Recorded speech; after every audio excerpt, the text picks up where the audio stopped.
Hello नमस्कार, कैसे हैं आप सभी। मैं श्रेया राज और स्वागत है आप सभी का आपके अपने यूट्यूब चैनल एकेडमी उत्थान में। तो जी हाँ, जुड़ जाइए मेरे एकेडमी उत्थान से और अगर नए हैं तो चैनल को सब्सक्राइब कर दीजिएगा, जहां मैं आपको हर रोज़ 10th 11th 12th and competition की तैयारी कराती हूं, आपको एक से एक वीडियो देती हूं। और मैंने इस बार बोर्ड एग्जाम वालों के लिए वादा किया कि इस बार मैं आपको टॉप करवाऊँगी, आपको अच्छे से अच्छे मार्क्स दिलवाऊँगी। इसीलिए मैं आज 11th एंड 12th दोनों के लिए मैंने कहा था कि चूंकि 80% 11th का पार्ट ही 12th में पूछा जाता है, पॉलिटी में खासकर, तो इसीलिए मैं 11th एंड 12th दोनों के लिए एक ही वीडियो लाई हूं, जिसमें कि मैंने संविधान सभा के मोस्ट इम्पोर्टेंट क्वेश्चन 20 क्वेश्चन में लेके आई हूं, जिसमें कि मैं एक एक करके और उसका डिटेल बताऊंगी, जिसमें कि टोटल 35 क्वेश्चन लगभग हो जाएंगे। तो आप क्या करें कि इसे तो एकदम मोस्ट VVI समझ के रट ही ले, क्योंकि संविधान सभा एक ऐसा चैप्टर है जिससे आपके एग्जाम में 20 से 25 मार्क्स के क्वेश्चन पूछे जाते हैं, ऑब्जेक्टिव सब्जेक्टिव को मिलाकर। तो इस तरह से कम ऑब्जेक्टिव से ही 10 क्वेश्चन पूछे जाएंगे, ये तो एकदम तय है। तो इसी तरह से इतना ऑब्जेक्टिव में ही संविधान सभा का काम नहीं चलेगा, इसके लिए थोड़ा सा और ऑब्जेक्टिव भी लाऊंगी मैं, पार्ट 1 पार्ट 2 पार्ट 3 सिर्फ संविधान सभा के, क्योंकि मैंने अभी बताया कि 20+ क्वेश्चन पूछे जाते हैं संविधान सभा से रिलेटेड। तो आपको क्या करना है, इसको वीडियो को तो पूरा देखना है, इसको ध्यान से सुनना और सारे क्वेश्चन को नोट करना। आप अपने ऑब्जेक्टिव की एक कॉपी बना लें, जिसमें कि पॉलिटी की ऑब्जेक्टिव, मैंने हिस्ट्री का ऑब्जेक्टिव भी अपलोड किया है, तो सारी ऑब्जेक्टिव्स की एक कॉपी बना लें, जिसमें पार्ट बाय पार्ट बांट लें 3 भागों में, कि हाँ इतना दूर हिस्ट्री रहेगा, इतना पॉलिटी, इतना बाकी जो आपको तीसरा ज्योग्राफी, सोशियोलॉजी या अदर कोई भी हो। तो अलग से आर्ट्स के लिए एक ऑब्जेक्टिव बना लीजिए, ऐसा आपका कॉपी फ्रेश रहेगा और आपको रिविजन करने में भी बाद में कोई दिक्कत नहीं होगी। तो इतना तो आपको कर लेना है, एकदम रट ही जाना है। तो चलिए स्टार्ट करते हैं। आप लोग साथ ही साथ जवाब भी देंगे, आप एक कॉपी पर पेज पे नंबरिंग कर लीजिए 1 से 20 तक के, और जिस जिस क्वेश्चन का आप जवाब देंगे उसमें सही टिक कीजिए, जिसका गलत देंगे उसे गलत कीजिए, और उस पे से टोटल मार्क्स को काउंट करके आप लोग कमेंट जरूर कीजिएगा कि आपने कितने क्वेश्चन सही किए, कितने क्वेश्चन गलत किए, क्योंकि ये प्रीवियस ईयर के भी क्वेश्चन है, उसमें भी पूछे गए हैं और आगे भी तो 100% पूछे ही पूछे जाएंगे। तो चलिए स्टार्ट करते हैं, ज़्यादा वक्त नहीं गंवाना है।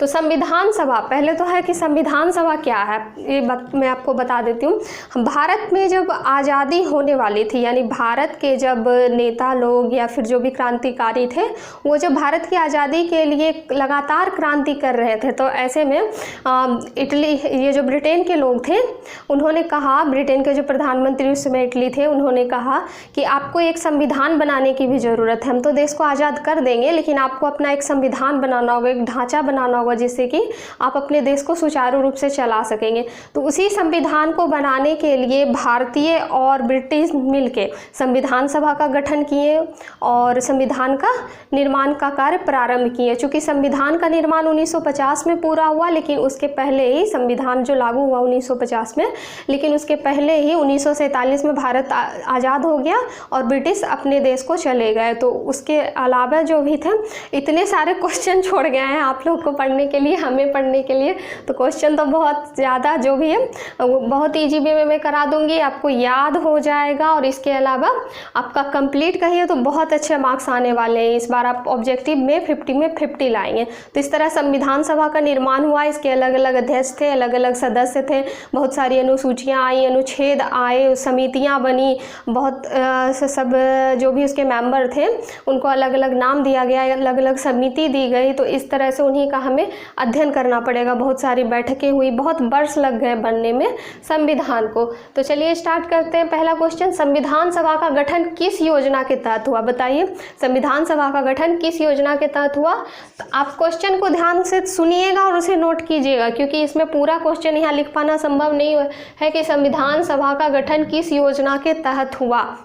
क्वेश्चन पूरा ये है, मैंने आधा लिखा समझने के लिए। आप पूरा क्वेश्चन नोट कीजिएगा और उसका रिवाइज भी कीजिएगा और पढ़ते भी जाइएगा।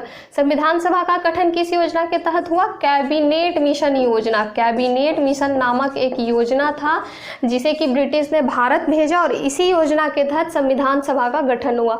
उसके बाद कैबिनेट मिशन को भारत किसने भेजा? तो कैबिनेट मिशन को भारत क्लीमेंट एटली ये उस समय इटली के प्रधानमंत्री थे 1946 के टाइम में, तो इन्होंने कैबिनेट मिशन को भारत भेजा। कैबिनेट मिशन एक दल था, एक समूह, व्यक्तियों का समूह था, दल था, जो कि भारत में संविधान निर्माण करने के लिए आया था। तो यही कैबिनेट मिशन को क्लीमेंट एटली ने भारत भेजा। भारत की आज़ादी की घोषणा किस प्रधानमंत्री ने की? भारत की आज़ादी की जो घोषणा थी वो किस ब्रिटिश प्रधानमंत्री ने की? उस ब्रिटिश के कौन से ऐसे प्रधानमंत्री थे जिसने भारत की आज़ादी की घोषणा की? तो ये भी क्लीमेंट एटली ही थे, क्योंकि उस समय तो ब्रिटेन के प्रधानमंत्री क्लीमेंट एटली ही थे। अब कैबिनेट मिशन दिल्ली कब पहुंचा? कैबिनेट मिशन जो ब्रिटेन से आया तो वो सर्वप्रथम दिल्ली पहुंचा। तो दिल्ली कब पहुंचा?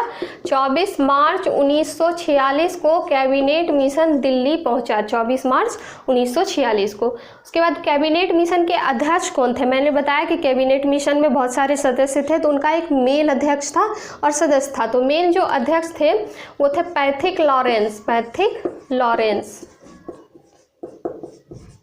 उसके बाद इसके अलावा कैबिनेट मिशन में 2 सदस्य थे, टोटल 3 थे, तो एक पैथिक लॉरेंस अध्यक्ष थे, उसके अलावा 2 सदस्य थे। तो वो दोनों सदस्य कौन थे? एक थे अलेक्जेंडर फ्लेमिंग,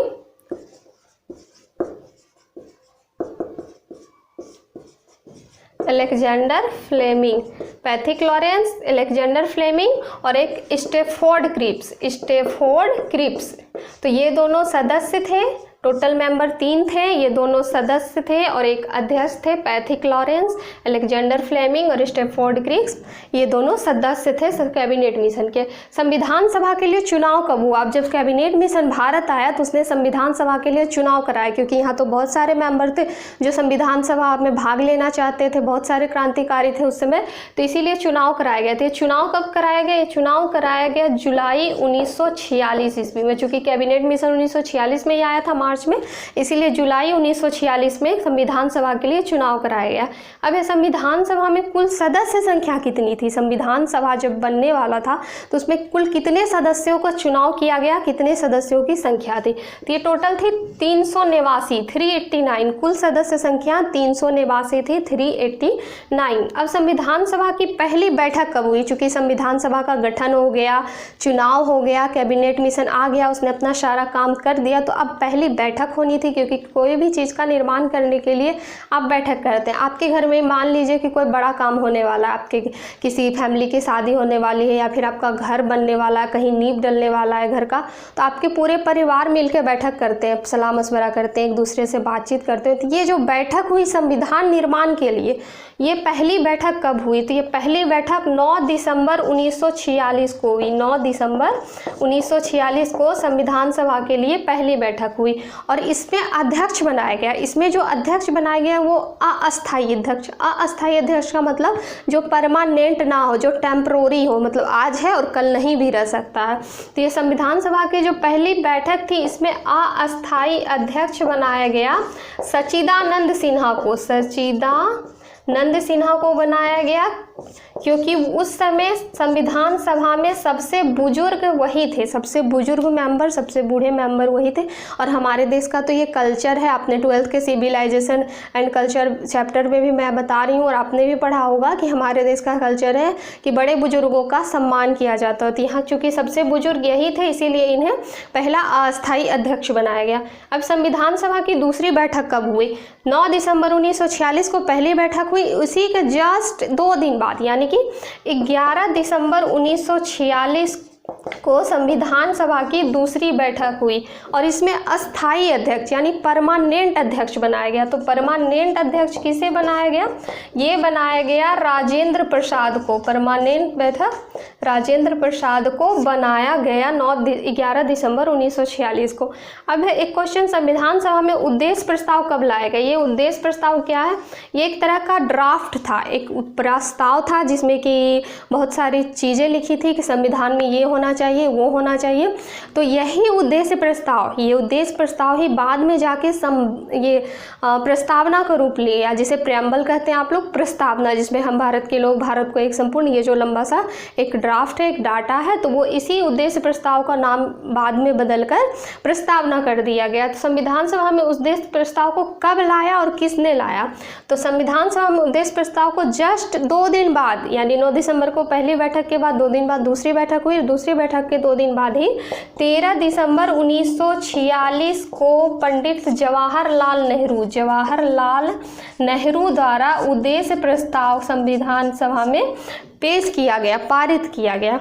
अब है इस उद्देश्य प्रस्ताव को पारित कब किया गया? वहाँ तो पेश हो रहा था, पहले उन्होंने दिया, उसके बाद सारे मेंबर ने पढ़ा, उसको समझा, उसमें सुधार किया, उसके बाद इसको पारित कर दिया गया, यानी सबके लिए उसे फिक्स कर दिया गया।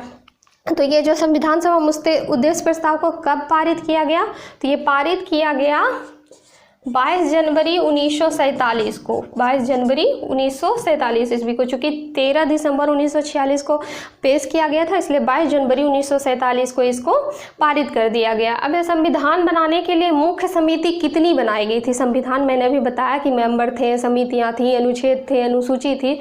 तो जो ये समिति है वो कितनी समितियां बनाई गई थी? तो टोटल 12 समिति बनाई गई थी, जिसमें कि 8 प्रमुख समिति थे। 8 समिति जो थे वो प्रमुख समिति थे, लेकिन टोटल 12 समिति बनाई गई थी संविधान सभा में। उसके बाद है प्रारूप समिति के अध्यक्ष। जब संविधान सभा का गठन हो रहा था तो उस समय बहुत सारे मेंबर थे और सबको अलग अलग समिति सौंपी गई, किसी को संचालन समिति, किसी को प्रारूप समिति, किसी को कुछ।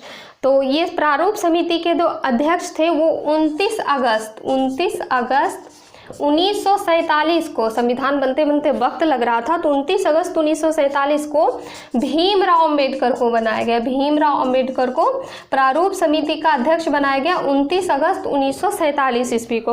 उसके बाद भारतीय संविधान का जनक किसे कहते हैं? आप लोग जानते होंगे, आप लोग आंसर जरूर दीजिए। भारतीय संविधान का जनक किसे कहा गया है? ये भी कहा गया है भीमराव अंबेडकर को ही भारतीय संविधान का जनक कहा गया है, भीमराव अंबेडकर को। उसके बाद क्वेश्चन है लोकतंत्र के प्रकार। मैंने आपको कल के वीडियो में हाँ जो डाला था उसमें बताया था लोकतंत्र के प्रकार डिटेल से। तो लोकतंत्र के 2 प्रकार होते हैं, एक प्रत्यक्ष लोकतंत्र, एक अप्रत्यक्ष लोकतंत्र। प्रत्यक्ष लोकतंत्र और अप्रत्यक्ष लोकतंत्र। अब पूछ रहा है प्रत्यक्ष लोकतंत्र वाला देश। मैंने बताया था कि 262 प्लस देश है अभी, और इसमें से मात्र एक ही ऐसा देश है जहाँ की प्रत्यक्ष लोकतंत्र है, यानी कि जहाँ सरकार कानून जनता की राय लेके बनाती है। तो ये जो प्रत्यक्ष लोकतंत्र वाला देश है कौन सा है? एकमात्र देश ये स्विट्जरलैंड है। स्विट्जरलैंड है, ये एक ऐसा देश है जहाँ प्रत्यक्ष लोकतंत्र है। उसके बाद भारत का मनु किसे कहा जाता है? भारत का मनु किसे कहा जाता है? ये भी एकदम नॉर्मल क्वेश्चन है। भीमराव अंबेडकर को, भीमराव अंबेडकर को भारत का मनु कहा जाता है। 19 नंबर क्वेश्चन है संविधान सभा के संवैधानिक सलाहकार। अभी मैंने बताया था संविधान सभा में बहुत सारी समितियां बनाई गई, बहुत सारे लोगों को अलग अलग पद पे नियुक्त किया गया। तो संविधान सभा के जो संवैधानिक सलाहकार ये थे BN राव। यहाँ लिखती हूँ BN राव। इनका पूरा नाम था बेनेगल नरसिंह राव। बेनेगल नरसिंह राव। एग्जाम में कभी कभी शॉर्ट नाम देगा और कभी कभी फुल नाम भी दे सकता है, इसीलिए मैंने पूरा नाम बता दिया, बेनेगल नरसिंह राव या BN राव। अब भारत का संविधान अर्धसंघीय है। संविधान जब बना तो संविधान को, प्रस्तावना को सबने अलग अलग नाम दिया। किसी ने कहा कि संविधान, अब संविधान जो है, प्रस्तावना जो है संविधान की आत्मा है, तो किसी ने भारत के संविधान को कहा कि ये अर्धसंघीय है। तो ये किसने कहा? ये कहा था KC वेयर ने। KC वेयर ने कहा था कि जो भारत का संविधान है वो अर्धसंघीय है। भारत का संविधान अर्धसंघीय। तो ये आखिरी क्वेश्चन था 20 नंबर वाले में। तो इसमें मैंने सिर्फ 20 ही नहीं कराया, इसके अलावा अलग अलग भी आपको डिटेल दिए। तो मान लीजिए टोटल 30 से 35 क्वेश्चन ये हो गए। आप इसे रट लीजिए, मस्ट है। मैंने पहले भी बताया और आगे भी इस तरह की वीडियो आएंगी, तो आप इसे याद कर जाइए, अपनी तैयारी को मजबूत बनाइए, घर पर रहिए, सुरक्षित रहिए। और अगर नए हैं तो चैनल को सब्सक्राइब जरूर कीजिएगा और इसे इतना शेयर कीजिए। मैं बार बार कह रही हूँ कि मुझे भी आपके सपोर्ट की ज़रूरत है। और ये जो देश के बिहार बोर्ड के जो भी बच्चे हैं जो अभी की लॉकडाउन की वजह से, ऑफलाइन कोचिंग बंद होने की वजह से पढ़ाई नहीं कर पा रहे हैं, तो उन तक ऐसी क्लास का पहुँचना बहुत ज़रूरी है, क्योंकि उनके माता पिता को भी उनसे कुछ आस है, उनको भी अपना सपना पूरा करना है। तो ये आपका भी फर्ज है कि आप इसे अधिक से अधिक शेयर करें, अधिक से अधिक लोगों तक पहुँचाएँ, अधिक से अधिक सब्सक्राइब करें। तो चलिए, जय हिंद। अब मिलते हो कल एक नए वीडियो में, तब तक मुस्कुराते रहिएगा।